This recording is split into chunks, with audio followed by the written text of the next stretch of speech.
All right, we're going to jump into it because I got a million things to go over today. The class is called, I don't know what I want to call it, man. Sometimes you don't want to give it a name. We'll go with Sunny San Diego, but let's go to Isaiah 1 and 3. Let's start there. Reader? Oh, dang. The book of Isaiah, chapter 1 and verse 8. All right, Daniel, get the first video ready. Isaiah 1 and 3. 1 and 3. The book of Isaiah, chapter 1 and verse 3. The ox knoweth his owner, and the ass his master's crib. But Israel doth not know. My people doth not consider. So many times, right, we go through life and there's a lot of things like we don't even think about why things are the way they are, right? Like we wake up, for an example, we tell our people in the street, like, hey, you got to buy water from the grocery store. That's a sign of your oppression. They don't think about that. They don't consider why these things are happening this way. So even us in the truth, right, especially right here in San Diego, we don't think about why things are the way they are, right? We go through our life. We end up in this place of comfort, right? You know, like what y'all like about San Diego? Somebody pass them a mic. What y'all like about San Diego? What y'all like about it?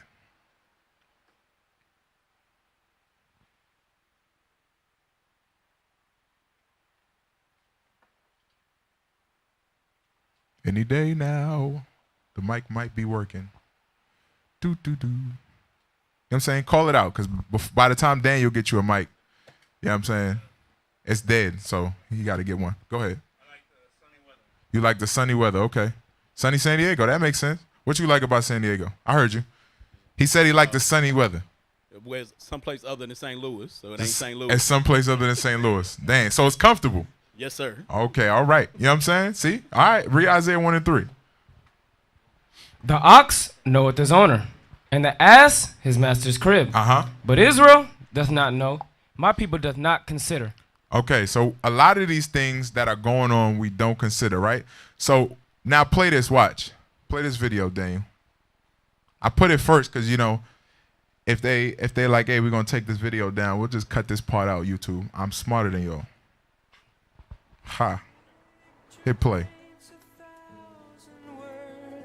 All right, so pause it real quick. So if y'all don't know, the movie Anchorman is based in San Diego, right? The joke is, this is how the news actually is in San Diego. It's full of fluff. Doesn't get into what's actually going on or any of the issues that actually happen in San Diego. It's a bunch of fun-loving stuff, right? I don't know if y'all ever turn on the TV in the morning, they got dogs out there barking. You know what I'm saying? You go to other places, that's not what's on the news. So he's the anchor man at San Diego's news station. Right here, play. Watch this. Listen to what he says. Drink it in. It always goes down smooth. What a beautiful view, Mr. Burgundy. I know. I love this city. It's a fact. It's the greatest city in the history of mankind. Discovered by the Germans in 1904. They named it San Diego, which of course in German means a whale's vagina. No, there's no way that's correct. I'm sorry, I was trying to impress you. Oh. I don't know what it means. I'll be honest, I don't think anyone knows what it means anymore. Scholars maintain that the translation was lost hundreds of years ago. Doesn't it mean Saint Diego? No. No, that's what it means. Really. Well, agree to disagree. What just happened? He created a lie to impress a girl. The what? He lied to impress a girl, a young lady. He lied to impress a young lady. Okay, what else? He clearly didn't understand the history of San Diego. Okay, so what went over our head? Because I wanted to play that first, but I wanted to read the scripture because we watch things like that and it just go over our head. What did they say in there? Daniel, what did they say in there? You could get the mic. What did they say? See? We don't consider. So we'll sit here in a place like San Diego and we have no clue. What did he say in there? What's something you picked up on?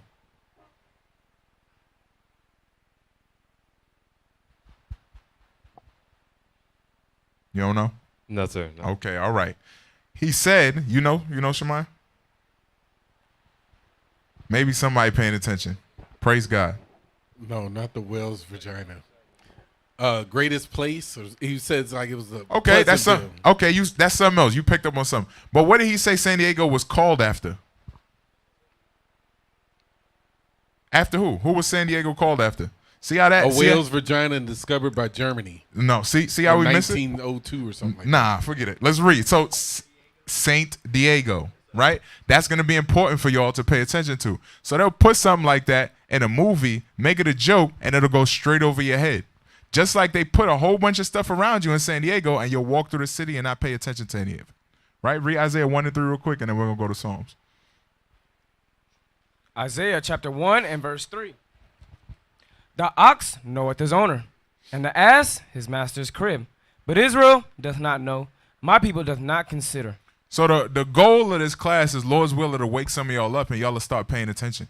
Right? That's the goal, right? There's a lot of things that are happening just in here in San Diego, and we comfortable. Right? We're comfortable with it, right? Give me the article real quick. Actually, give me that one in Psalms, because, this dude, Esau, what I'm saying? This is what he be doing. Go ahead.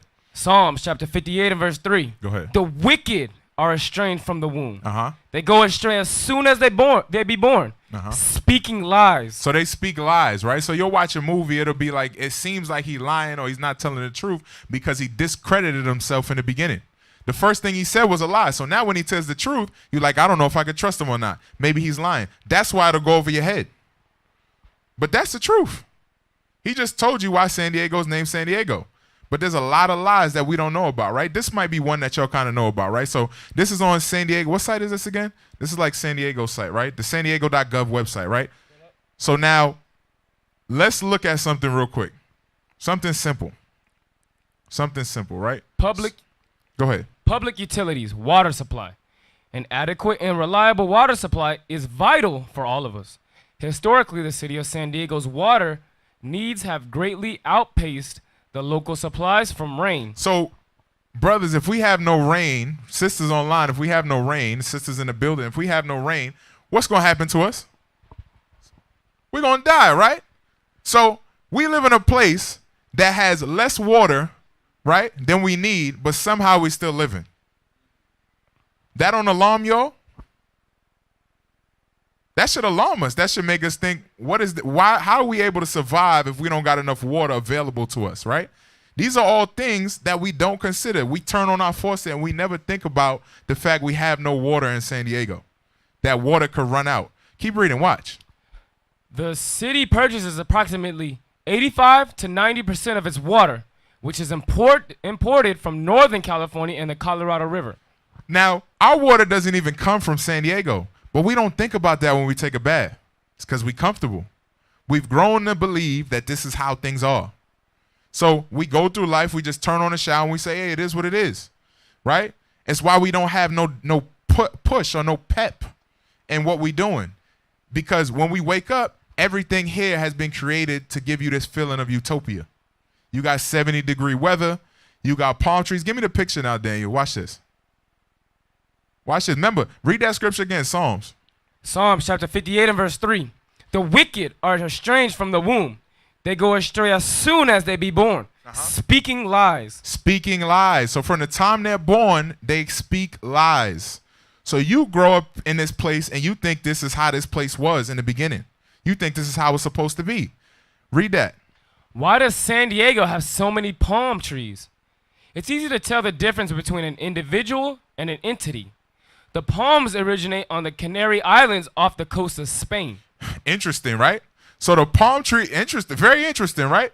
So the palm trees that you see outside don't even come from here. They come from the coast of Spain. That's important. Pay attention to that. There's a reason they come from the coast of Spain. Read that again. It's easy to tell the difference between an individual and an entity. The palms originate on the Canary Islands off the coast of Spain. As a result of their high growth rate, they serve as sources of power and heat now in read San the Diego. next one, the next part too. Are palm trees not native to California? There is only one true native palm growing in Southern California. California fan palm, Washington filifera, or Washington palm, Washingtonia filifera. There has been no change to any other varieties. So all the trees that you see outside were imported here. That's something for you to think about, right? That's something to consider. The trees were brought here. The water was brought here. These are things we don't think about. We go through our day and we drive past and we're like, man, our city is nice. I love it. Like he said in the video, it's America's finest city. But what if it was all a lie? Read that scripture one more time. What if it was all a lie?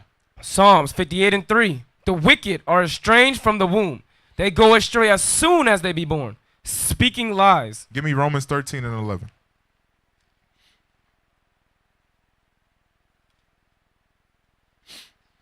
Romans 13 and 11. Let's look at this.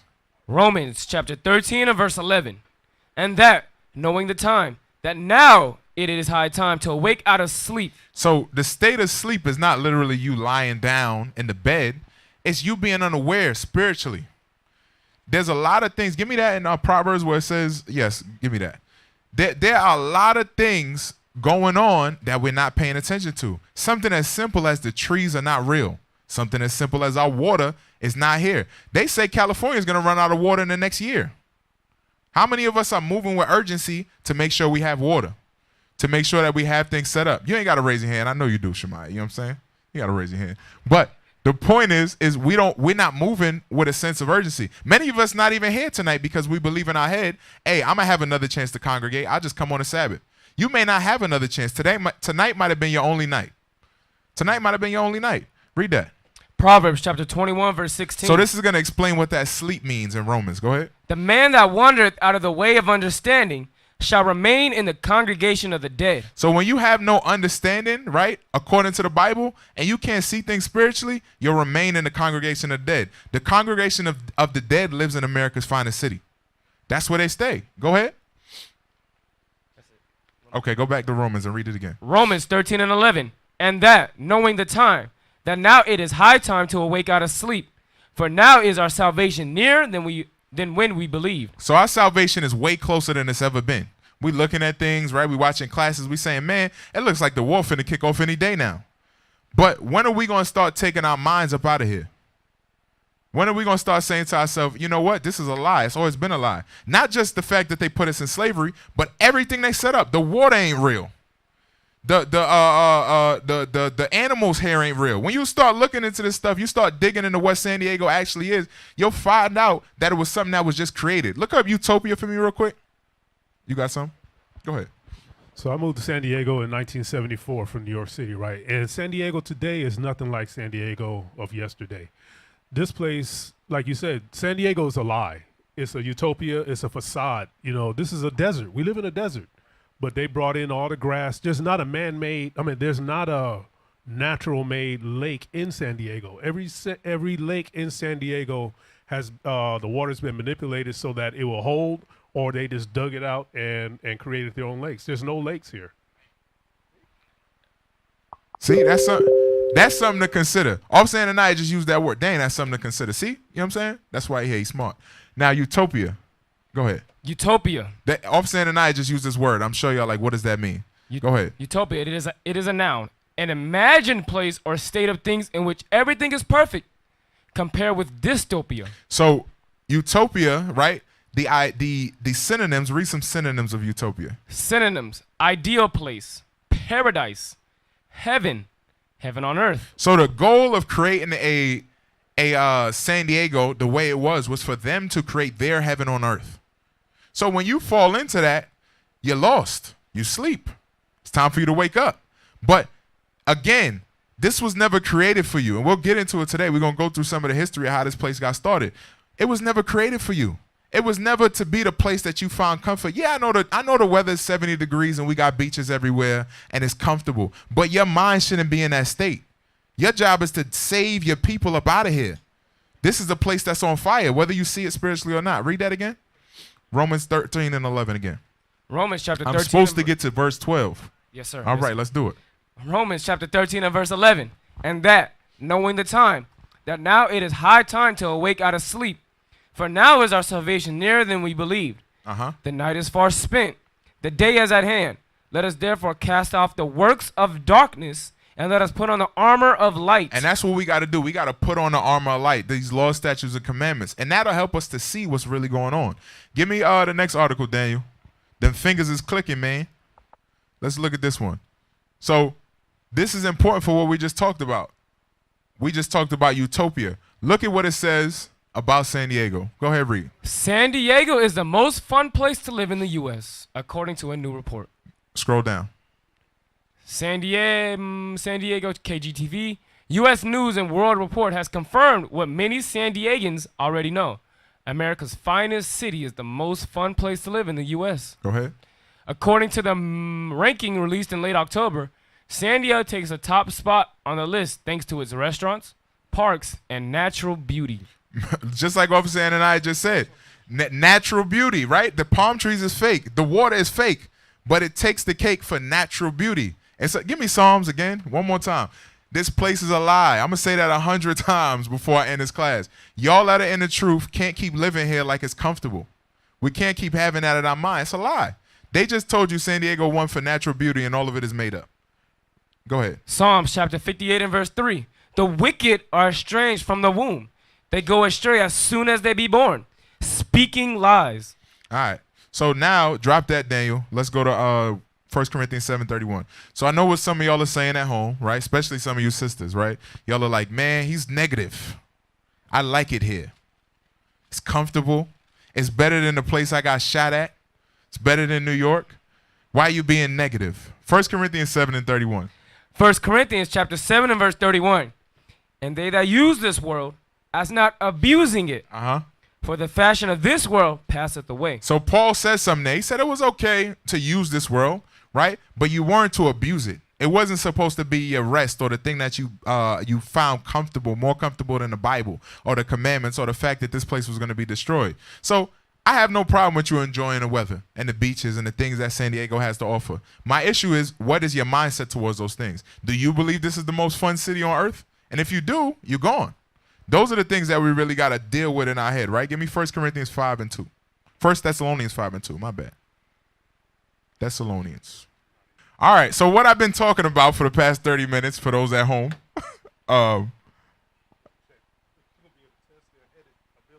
Right. Yeah, exactly. We're going to see if y'all can edit. Jair, shout out to you. You're going to see this. Shout out to y'all. All right. So what I've been talking about is sunny San Diego, right? And the concept behind the class is, when you look at San Diego, a lot of the things in San Diego are not real, right? So as an example, the water in San Diego is actually brought from Colorado. The palm trees in San Diego are not native to San Diego. They were brought from Spain. All of these different things we were touching just to go through the fact that we don't consider these things on a daily basis. We wake up, we go through life, and we don't necessarily focus in on things. So we're going to start here at this article because we pulled this up. So let's read this article one more time, and we'll go back through. San Diego is the most fun place to live in the U.S., according to new report. U.S. News and World Report has confirmed what many San Diegans already know. America's finest city is the most fun place to live in the U.S. Go ahead. Go ahead. According to the ranking released in late October, San Diego takes the top spot on the list thanks to its restaurants, parks, and natural beauty. So when you look at San Diego, none of the beauty here is actually natural. That was my point, right, in reading this article. So we'll look at this place and we'll say, hey, man, it's a nice place. I like living here, right? Some of y'all come from the hood and other places, and so you think, this is comfortable. But our mindset shouldn't be looking for comfort, especially being in this truth. So we were headed to 1 Thessalonians 5 and 2 when we realized we ain't been streaming for the past 30 minutes. So get your Bibles. We're going to 1 Thessalonians 5 and 2. All right. The book of 1 Thessalonians chapter 5 and verse 2. For yourselves know perfectly that the day of the Lord so cometh as a thief in the night. So everybody in here knows that the day of the Lord is coming like a thief in the night. So why would we be in a utopia? What's the benefit, right, to our enemy putting us in a utopia if we know the thief is coming? Let me ask you, you're nodding your head. What's the benefit for them? It will keep us asleep. Correct, right? If you're in the house and you feel like you got security guards, you feel like nothing can touch you. So you're in a place that's quiet and comfortable. It puts you in that state. And that's what we got to realize this is. This is spiritual warfare at the end of the day. So to put us in this utopia, we forget this, right? Read that verse 2 again. Verse 2. For yourselves know perfectly that the day of the Lord so cometh as a thief in the night. So we know the Lord is going to come like a thief in the night. So we can't be in a mindset where we're looking for comfort every day or enjoying this place. Go ahead. For when they shall say peace and safety. What did they just say about San Diego? They said it was the most fun place. That's what they said, right? Read it again. When they shall say what? For when they shall say peace and safety, Uh-huh. then sudden destruction cometh upon them. So the Lord is telling you the worst place to be is where they say there's peace and safety. That's the place that's going to get destroyed. So we shouldn't have in our mind peace and safety. Not being in this truth, we shouldn't. When everybody else is comfortable, we should be on our toes. We should be on edge because we understand when we hear peace and safety, that means Christ is coming back. Christ is waiting to catch Negroes and Negresses off guard.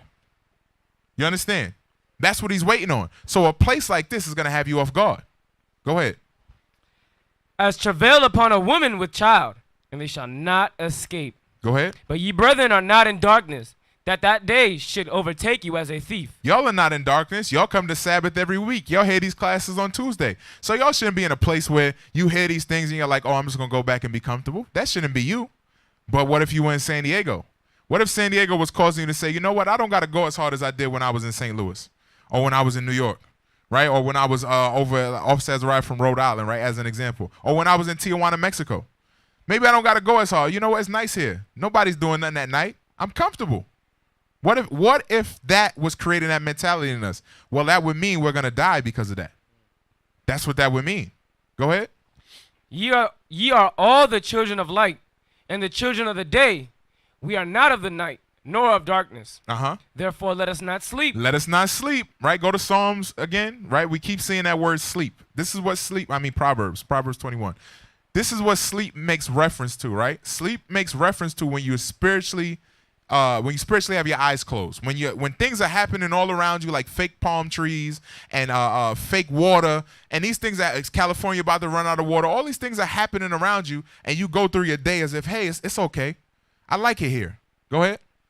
Proverbs chapter 21 and verse 16.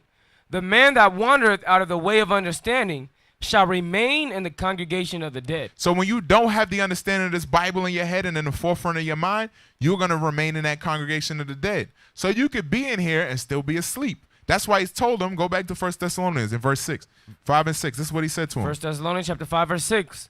Therefore let us not sleep. He said, let us not sleep. As do others. There's a lot of people around us in San Diego especially that are asleep. When we travel and we go to New Orleans or we go to, where were we just at, Detroit, there are hoods there. The buildings is run down. Things don't look right. So you know I am in the hood right now. I'm on high alert. I'm in the ghetto of Chicago. I need to look at and behave a different way. You don't got that in San Diego. You go to Southeast San Diego, there's still palm trees. It's sunny. You're comfortable, especially if you come from the East Coast. You come here and everything looks like a party. So what does that do to your mind? What does that do to how you move? What does that do to the level of alertness you have, the level of studying you do? What does that do to you? It makes you sleep as others do. Go ahead. But let us watch and be sober. Go to Micah 2 and 10. Micah 2 and 10. So what y'all got to see is that this whole thing is a setup. The best place to put a slave is in a place where he feels comfortable and he enjoys it. That's the best place to put a slave. He won't revolt. Micah 2 and 10. Micah chapter 2 and verse 10. Arise ye and depart, for this is not your rest. This is not your rest. This is not the place where you should find comfort. Your comfort should be in knowing that this place is going to be destroyed, but it isn't. You wake up, you see things on TV, you don't hear any noise outside. You're like, hey, man, I like it here, man. I could stay here forever. I hope the kingdom is like San Diego. That's a lot of people's mindset. You think you're just going to come to the Sabbath, right? Do the bare minimum and skate your way into the kingdom of heaven. Read that again. Arise ye and depart, for this is not your rest, because it is polluted. It shall destroy you, even with a sore destruction. He's telling you that this place is going to destroy you. The place that you are in is going to destroy you. Not it might destroy you. Maybe it says it might. Can you read it again? What does it say? Because it is polluted, it shall. That is definitive, right? That means it will happen. Just like we went into slavery on slave ships, you have in your mind in San Diego, California, more than this Bible, you will be destroyed. No ifs, ands, or buts about it. That's why God wrote that there. Go to John 8:31. Look at these men. So when you are caught up in San Diego, caught up in the things going on around you, you find comfort in this place, you'll forget. You forget you're in captivity. You know what I'm saying? I hop off the airplane in San Diego, I'll be like, damn. Whew. 70 degrees. Shemai, you just went through it. You walk out, you get from Detroit and come back here and you hop off the plane at 70 degrees. It feels amazing. It feels amazing. You're like, dang, this is wonderful. You know what I'm saying? But having that in your mind will cause you to think like this. John 8:31. Start there. John chapter 8 and verse 31. Then said Jesus to those Jews which believed on him, If ye continue in my word, then are ye my disciples indeed. And ye shall know the truth, and the truth shall make you free. Yep. They answered him, We be Abraham's seed, and were never in bondage to any man. Okay, question for the brothers. What captivity were they in during the book of John?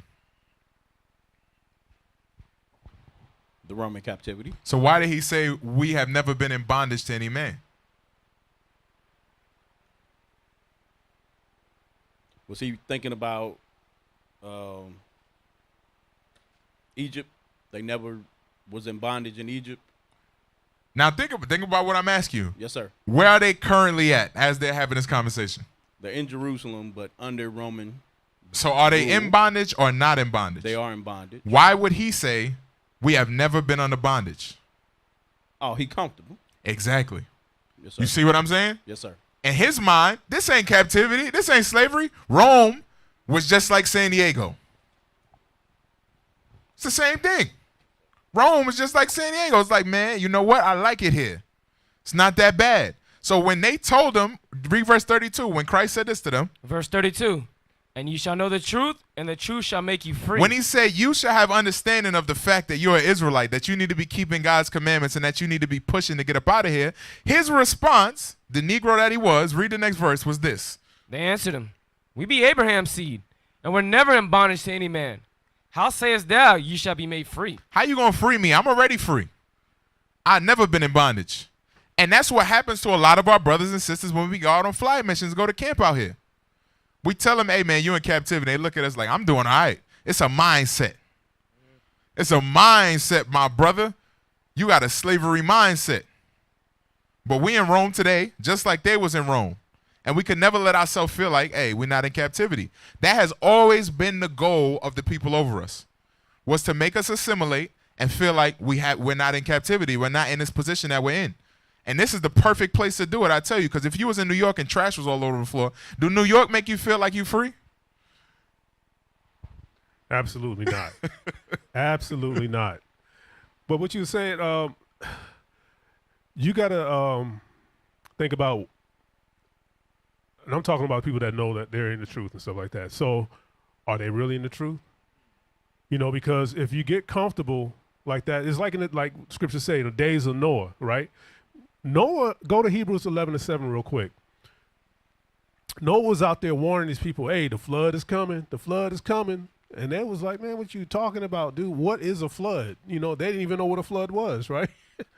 And just like the scriptures telling us, like, you know, the days of famine are coming, you know, destruction is coming. And like you say, we are comfortable, especially being here in San Diego. You know, the weather's good. I remember like when I would fly out, like you saying, when I would fly out, go back to New York, and New York is a different animal to San Diego, right? You know, it's rush, garbage, and just craziness. Even though San Diego's getting a little crazy now, but on that flight home, when you come in, you drop over those mountains, and you get to see the bridge and the San Diego, what do you call it, the harbor and all that stuff, and all the boats. You'd be like, I'm back. We are back. We landed. We're in heaven right now. And it's like, dude, it's like I said, it's a facade, man. It's all fake, dude. Read that real quick. Hebrews 11:7. The book of Hebrews, chapter 11 and verse 7. By faith, Noah, being warned of God of things not seen as yet, moved of fear, prepared an ark to the saving of his house, by the which he condemned the world, and became heir of the righteousness which is by faith. So the same way that this happened back in Noah, the Lord prepared a way for us to escape the oncoming destruction. And that's by keeping the commandments and doing the work. But we get complacent, we get comfortable because we're in San Diego, you know, and I'm sure it's like that in other utopia cities throughout the United States, you know, that's not really struggling. Well, it's a struggle in San Diego because it's crazy to live out here with money-wise. But the weather and everything, we don't get the same discomfort that the other cities experience. You know, even like, you know, New York, you got noise outside your window all types of times of night. You know, just little things, train noise, sirens, right? So you don't have those problems here. And so it causes you to, you know, you get that deep, that restful sleep. You know, it's quiet. And I'm not knocking having peace and comfort. You got to understand, though, that is counterproductive to what you in. That's the point I'm making to y'all, right? Give me 1 Maccabees 1:41. Allowing that to control your spirit is counterproductive to you being in this truth. 1 Maccabees chapter 1 and verse 41. Moreover, King Antiochus wrote to his whole kingdom that all should be one people, and every one should leave his laws. So all the heathen agreed according to the commandment of the king. Yea, many also of the Israelites consented to his religion, and sacrificed unto idols and profaned the Sabbath. So when they consented to this religion and sacrificed to idols, they went away from their customs. They grew comfortable in what Greece was pushing at that time, right? So if you know anything about history, it went Greece, Greco-Roman, and Roman. So we're in Rome today, right? There's no difference. We're going to look at some things that show us that. But the point is there's no difference in the mindset here.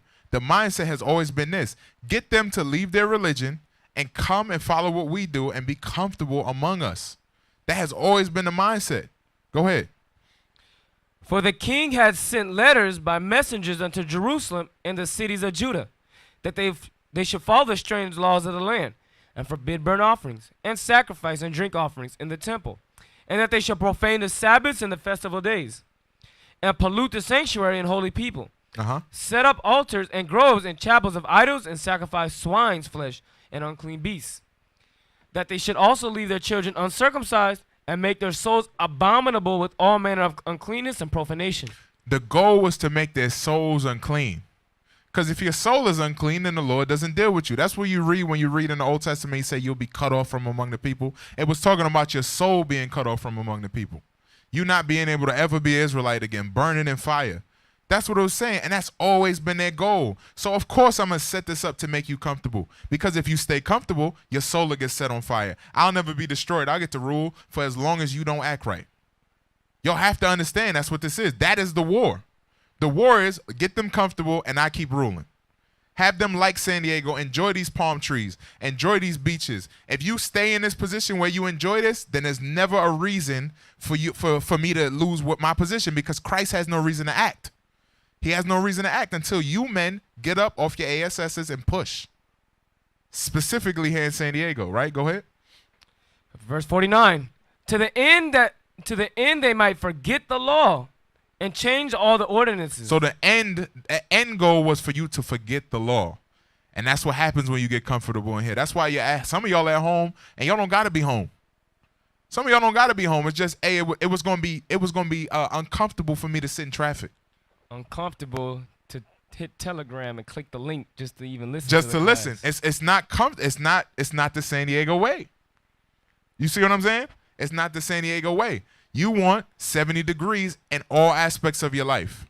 You don't want friction. You want things to be just as comfortable as this city has made you. You want your life to flow that way. You want everything to be right at at your fingertips. But you got to understand, that is not how the Lord operates. He's going to make it difficult for us to get up out of here. And the only way we're going to be able to get up out of here is to break out of what San Diego is trying to do to us. But Go ahead. Southern 09 said that it just triggered something. We was going for 30 minutes, right? Yeah. We was going for 30 minutes, and nobody sent a message except for one that, hey, you guys aren't even online. What's going? They were like, oh, no class today. What's on TV? You know, what's on HBO? That's literally the first thing I thought about. I'm like, dang. Nobody cared that there wasn't, and it shows you the mindset. Shows you the mindset. On Tuesday, this class is going on to save my soul, but my soul's in Babylon. I want to lay down right now, eat my dinner, and I don't really want to watch. I don't want to go through that Bible. I go through that on the Sabbath. And for the same reason, we see the same faces sitting in front of us every Tuesday. As many times we say, please come to the school. Come to the school. It's only an hour and a half class. It's a spirit on brothers, and that's why we got to go over this, because they don't. You might think you pushing hard, but you allowing this place to bring you right into the depths of hell. You allowing this place to make you comfortable. Go ahead, go to Ecclesiastes 7 and 2. Start from here. Ecclesiastes 7 and 2. Sheesh, I was supposed to only have 30 minutes left, but we done cut off for 15. I'm going to see. All right, Ecclesiastes 7 2. We're going to jump to some things. Go ahead. Ecclesiastes chapter 7 and verse 2. It is better to go to the house of mourning than to go to the house of feasting. So the Lord told us that, or Solomon specifically is speaking here in the spirit of the Lord, that we are supposed to go to the house of mourning, right? More than we go to the house of feasting. San Diego is the most fun city. So it doesn't cause you to mourn or think about anything that's going to cause you to grow. Because when you have a difficult situation, you start to think about it. You consider it, and then it makes you grow. Go ahead. For that is the end of all men, and the living will lay it to his heart. Uh-huh. Sorrow is better than laughter, for by the sadness of the countenance, the heart is made better. So he's saying by having difficulty or sorrow, your mind is made sharper. That's what it's saying. So when you have the absence of difficulty or conflict in your life, what happens to your mind? It's being destroyed. That's what's happening here. Go ahead. The heart of the wise is in the house of mourning, but the heart of fools is in the house of mirth. The heart of the wise is in the house of mourning because he looks at his environment and he says, dang, my people on the bottom. I see my people as crackheads. My people waking up in the morning going to work. Yeah, they got a nice car, but they still a slave. That's how the wise thinks. He doesn't look at them and say, man, we coming up. Everybody got a BMW. We good. We balling. You look at that and you understand it biblically and you say, you know what? This ain't right. Go ahead. It is better to hear the rebuke of the wise than for a man to hear the song of fools. Go ahead. For as a crackling of thorns under a pot, so is the laughter of the fool. This is also vanity. Surely oppression make a wise man mad. The scriptures tell you that oppression is supposed to make a wise man mad. But many of us, we don't see San Diego as oppression. We don't look at it as oppression. We wake up every day and we say, man, it's kind of all right here. Until the bishops start talking about slave ships, you don't see no oppression. You go through your life every day. You go to the grocery store. You know, Esau is nice to you. You go to eat. They're like, hey, what do you want to eat? You get what you want to eat. You go to the grocery store. Hey, Jamal, everything going all right? You think they're your buddies. You think these people love you. If they got to choose between you and their family, you definitely going down. That's what we're going to go over in a second. So you should understand this place is oppression, but we don't view it that way. We don't view mortgages as oppression. We don't view gas rates, and we don't view having to work in the first place, having to go to a school system that teaches us everything against who we are as oppression, because we got 7 degrees, palm trees, and nice weather. Those things put us straight to sleep. But the goal, read verse 7. Verse 7. Surely oppression maketh a wise man mad. I hope y'all get upset by the time we watch all of this today. That is the goal, because if you were upset, you would move with a certain purpose. If you were mad, nobody mad doesn't move. When you get upset, what comes next? Rage, right? Everybody familiar with the action of rage? So if you're upset, you move and you use that anger to fuel you. A lot of us don't get online or pay attention or do anything because we're not upset. We like it here. And it shows. But the scripture is telling you a wise man will be upset by what he sees around him. Go ahead.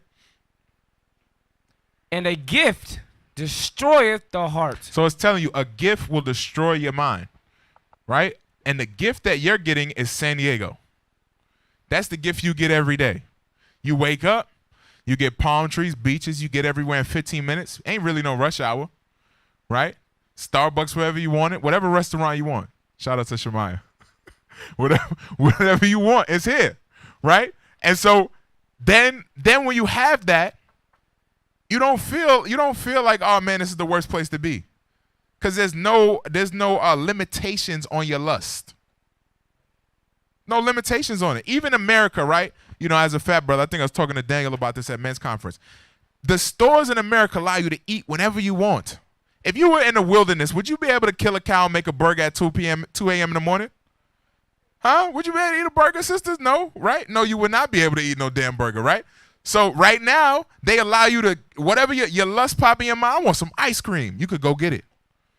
This is the gift that's destroying your mind. It doesn't even allow, you don't think rationally no more. You don't think rationally. You got some? I was just going to say, you could buy whatever you want and then you don't even have to get up and go in your car to go buy, get it, or Nowhere. walk to the store or nothing. They come bring it to you. DoorDash. They come bring you food to you. Because when utopia isn't enough, we'll bring it to you. You know what I'm saying? I'm telling you, the goal is for you to be so comfortable that you just stop moving. They got you on virtual reality. I do it. Man, I got to do a class on virtual reality. Dang. All right. Let's go on. All right. No, you got some? Okay. Go ahead. Jeremiah 51:16. Because what officer's saying is like our mind is so consumed to what the false reality that America gives us, especially like we're speaking about San Diego. All of it is fake. You know, the trees, the whatever they bring here is fake, and we think it's okay. We go out to camp, we're teaching our people, listen, we're in oppression. We try to tell our people, but they think it's okay. Right across the street of San Diego is Tijuana, where cartels is going against the government, blowing things up, but then you go right over the border and everything's fine and dandy. Most of the brothers and sisters online, I guarantee they don't even know that's happening. This San Diego is a part of Tijuana. Yep. But San Diego is a part of Tijuana, and when like even Northern Kingdom, when they come and cross, it's good. They forget about their people. They forget they made it. You know what I'm saying? But the people who's been here this whole time, we're worse off. But real quick, Jeremiah 51:16. Jeremiah chapter 51 and verse 16. When he uttereth his voice, there is a multitude. I'm sorry. 51:6. My bad. Jeremiah chapter 51 and verse 6. Flee out of the midst of Babylon. So the Bible is saying flee out of the midst of Babylon. This is not the flee doctrine, meaning just you're going to escape judgment. No, this is talking about, continue reading. And deliver every man his soul. We got to deliver our souls, our minds out of the ways of America, out of being comfortable, right? Because like the officers bringing out, us being comfortable, we're not going to be able to, we won't be able to align the pending destructions what we see in what we see today. Like we're not going to see that the prophecies are about to happen because we're so comfortable. We're like, this is never going to happen. Like the 5 foolish women, they weren't prepared, right? Keep reading. Be not cut off in her iniquity. So when we're comfortable, when we don't deliver our minds out of the way America's system and how it makes us comfortable, we're gonna find ourselves in the midst of sin, right? Read. For this is the time of the Lord's vengeance. He will render unto her a recompense. Because we see the news, we see the famines, we see the pestilence, we see the different earthquakes, we see the different wars that are going on. The Lord's coming back, but we're too comfortable. So that's what officers are saying. We got to deliver our mind, deliver our souls, and we got to get in a mindset like, I can't be comfortable. I got to be in the house of mourning. I can't be in the house of feasting all the time. Right. That's why the Lord gave you feast days. He gave you a moment to celebrate. In your captivity or not. But outside of that, focus. Deuteronomy 31 and 20. And then Daniel, I'm going to video number 5. Start at 42 seconds. The book of Deuteronomy, chapter 31 and verse 20. For when I shall have brought them into the land which I swear unto their fathers, that floweth with milk and honey, and they shall have eaten and filled themselves, and waxen fat, then will they turn unto other gods, and serve them, and provoke me, and break my covenant. So he's telling you here that when we got into the land that was comfortable for us, we would go off. So this is not the land of milk and honey for us. This is not the place we're supposed to be as the kingdom, but the same mindset or the same thing should be relevant to you. That when you get that milk and honey or you get that comfortable environment, what is it going to cause you to do? That's what you have to consider. So what we got to look at, what we're going to look at here, right? We're going to pull up a video. We're going to look at how did San Diego start? How did San Diego start? Because many of us lived here for years. We have no clue, right? How did San Diego start? San Diego actually was the first place. Well, I won't ruin it. Go ahead, hit play. We'll hit play. Start at 42 seconds. So this is a man named Juan Cabrillo. We're only going to watch a little bit of this so you can get an idea of the process that San Diego went through, right? Before I go here, right, brothers in the room, who would have been on this side of the world already? This is 1542, right? So we start from 1542. Who would have already been here? It's Gar and Gad. Okay, all right. So that's important, right? While we're watching this, keep that in mind. So this place where we're at, right, Issachar and Gad were already here, right? Hit play. Yes, conquistador, though there are people that say that he was originally from Portugal. But he served in the Spanish military. He served under Hernan Cortez. And so as a conquistador, his role in the military was fighting to conquer for the Kingdom of Spain what we know today as Mexico and Central America. He became a rich businessman. He was a shipbuilder. He was called upon by the leadership of Guatemala to lead an expedition, an exploration, to discover the Strait of Anian, what we know today as the Bering Strait. They were looking for a fast route for trading to the Spice Islands to enhance the Spanish trading empire. And his discoveries of his time were not immediately celebrated or recognized, but he should be recognized for his discovery of San Diego Bay. And so, on September 28th, 1542, Pause it. he found himself in what... Going back to Psalms, man. I'm sorry, man. They be killing me, man. How do you discover something, man? How? Who is he talking How? to? That's what I'm saying. How? I discovered it. I but there's- discover. If I come in your house and you in there eating chicken and I said, yeah, I discovered this, I should get credit for discovering this home. Read, yo, man. He's the devil, man. Y'all gotta wake up. Read that. Psalms chapter 58 and verse 3. The wicked are estranged from the womb. They go astray as soon as they be born. Speaking lies. Speaking lies, right? So remember, our people came over here to keep the commandments of the Lord, but they weren't, right? They were going off. They went into different things, right? Give me a Hosea real quick, just so I can give y'all some context. Yeah, give me Hosea 8. These are the type of things they were doing. And I'm giving you cliff notes. You can go look. We'll in a second we'll get into who these people actually were, but this is important for you to know because you live here, right? You live here. You need to understand that this place was founded on oppression. The place where we stand, right? Even in school has the bones of your ancestors or your forefathers underneath it. That's how we got to think. Go ahead. Go ahead. Hosea chapter 8 and verse 11. Because Ephraim hath made many altars to sin, altars shall be made unto him to sin. I have written to him the great things of my law, but they were counted as a strange thing. They didn't take into account the commandments of God. They didn't keep them in totality. Go ahead. They sacrifice flesh for the sacrifice of my offerings. They sacrifice man's flesh, like the bodies of their brothers. Go ahead. You watched Apocalypto. Those were the things that they were doing here. Go ahead. And eat it, but the Lord accepted them not. Now will he remember their iniquity and visit their sins. They shall return to Egypt. They shall return to Egypt. So what we're looking at is the beginning of them returning to Egypt, captivity, right? Give me the next video. So Juan Cabrillo, right? Juan Cabrillo, he was the first person to found San Diego Bay. 1542, he was under Hernan Cortez. Now give me the next video. You could probably put it like 30 seconds in. Like 30 seconds in. I'll go back a little bit. They showing his face already.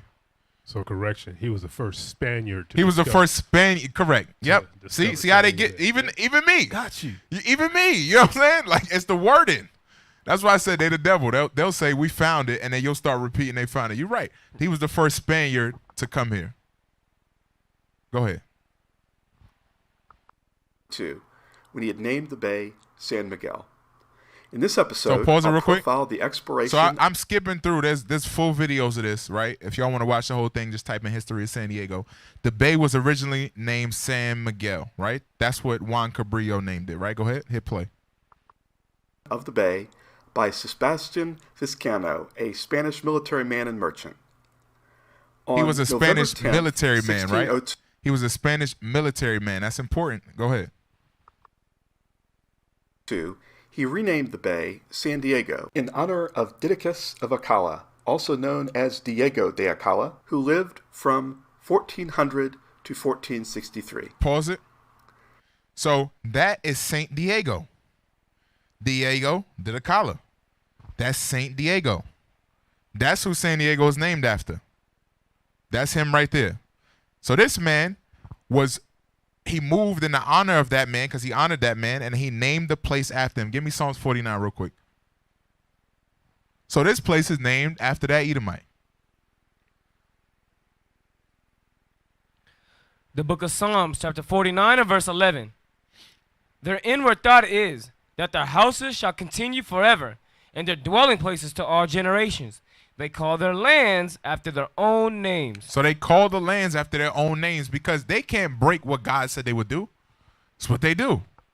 So they got over here and they named it San Diego, right? So did Diego Alcala play? Rewind a little bit and play one more time. I didn't write his name down. Avocala. Diego Avocala, I believe it is. Go ahead. Big nose.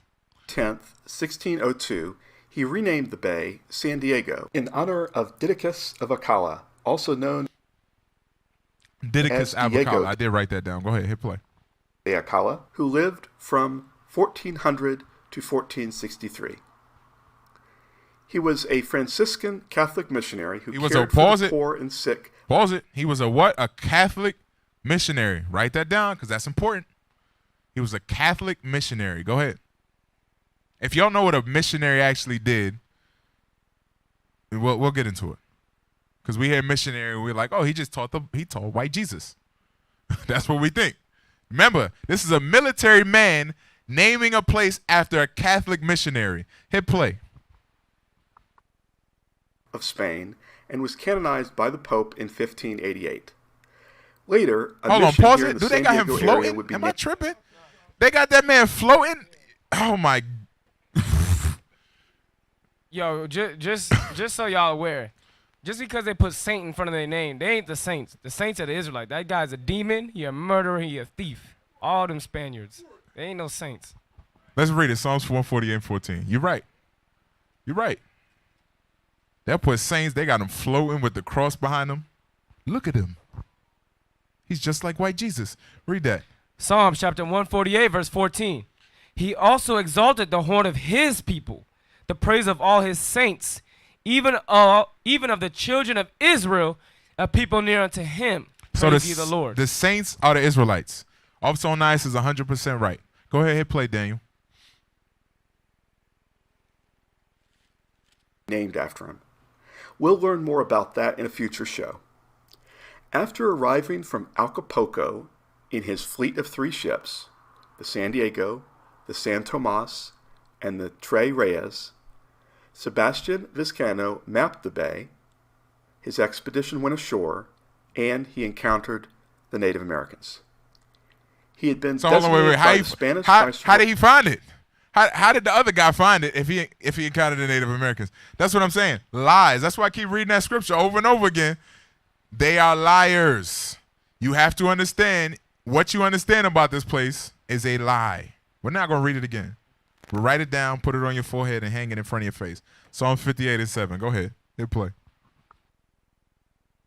58:3. My bad. In Mexico City to seek out and chart safe harbors for the Spanish trading fleet. As you can see, there was a profitable trading route that the Spanish Empire depended upon, but it was at the mercy of English and Dutch pirates.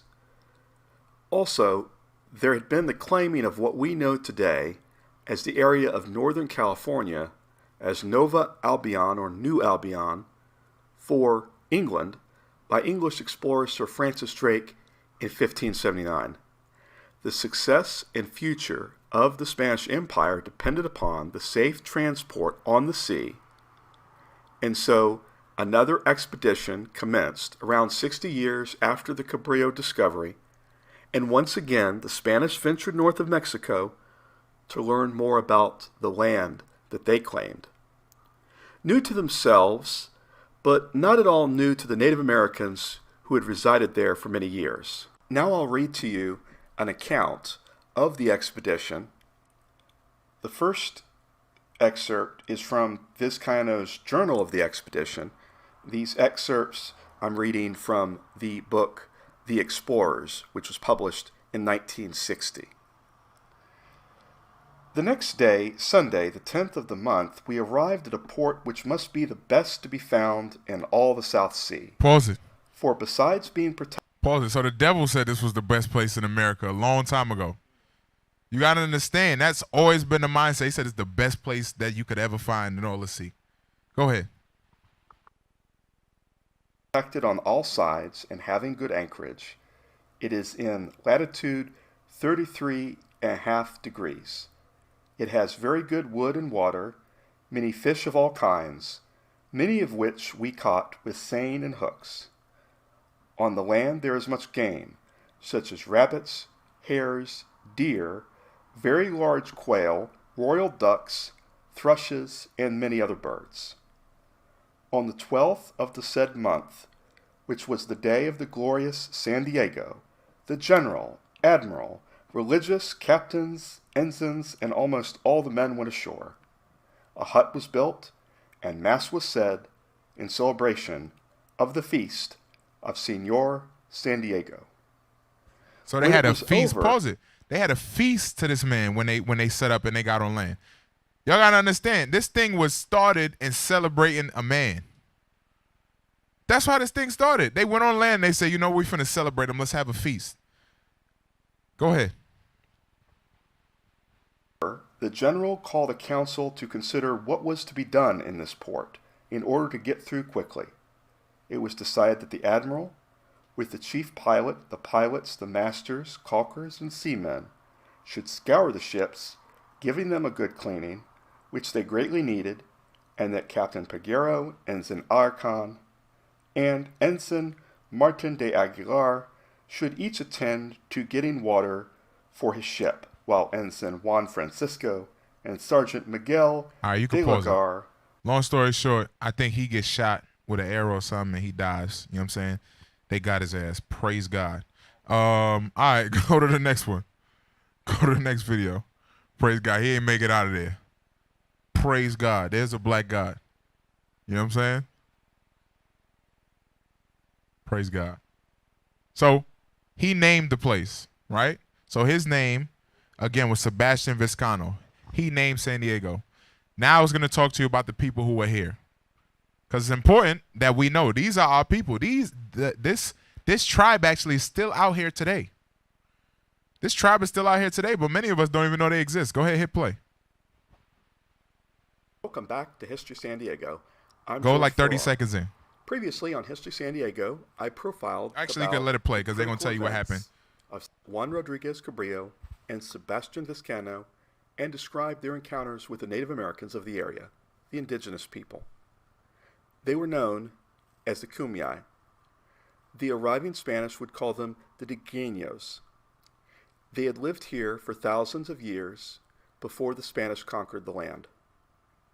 Before we can talk about the critical events of 1769 and beyond that transpired in what we today know as San Diego County, we will learn more about the Native Americans.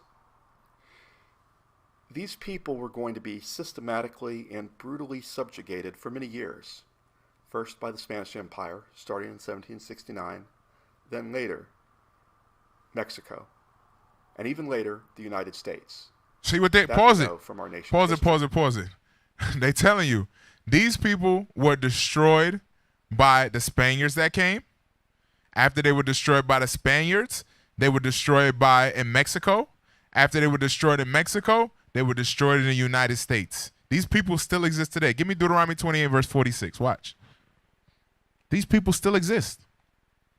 We can't walk around San Diego. These are people that we have to go wake up.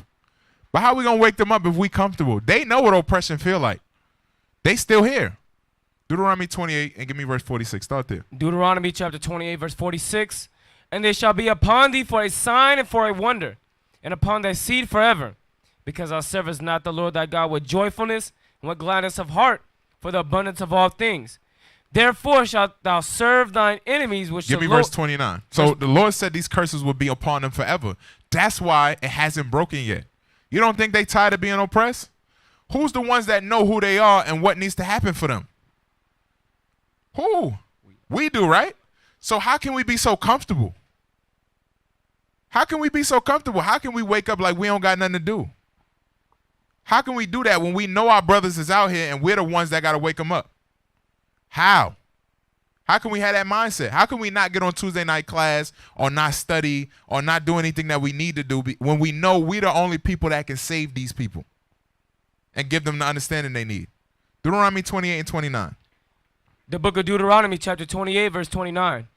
And thou shalt grope at noonday, as the blind gropeth in darkness. We're gonna watch some things. We're going to read some things about them. These people have been groping at noonday forever, trying to get out of this position that they're in.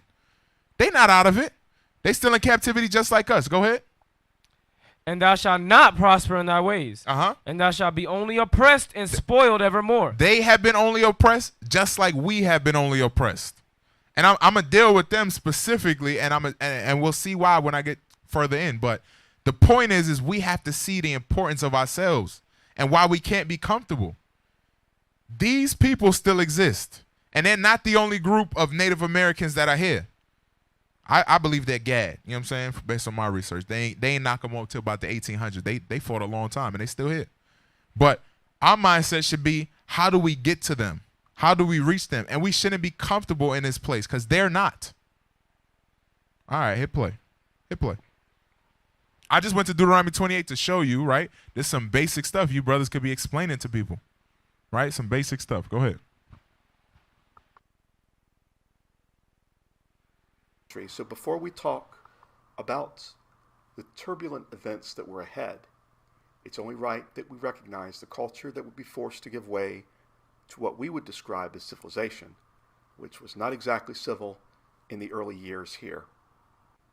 As informed citizens... Oh, man, pause it, man. You're not just going to talk about my people like that. Give me Lamentations 5.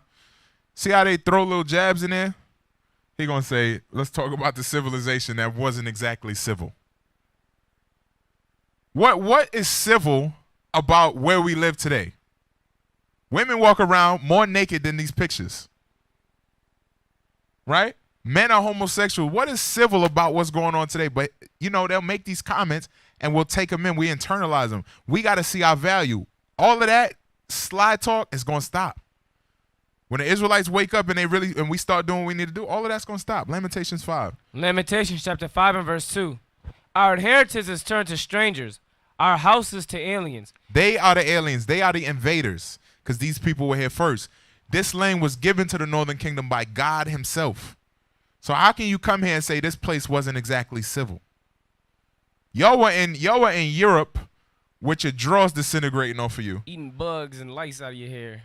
All right, hit play. I'm going to stop. It's just I hear those things, and it's like we got to understand that is how they view you and your people. And the only person that's going to change that image is you.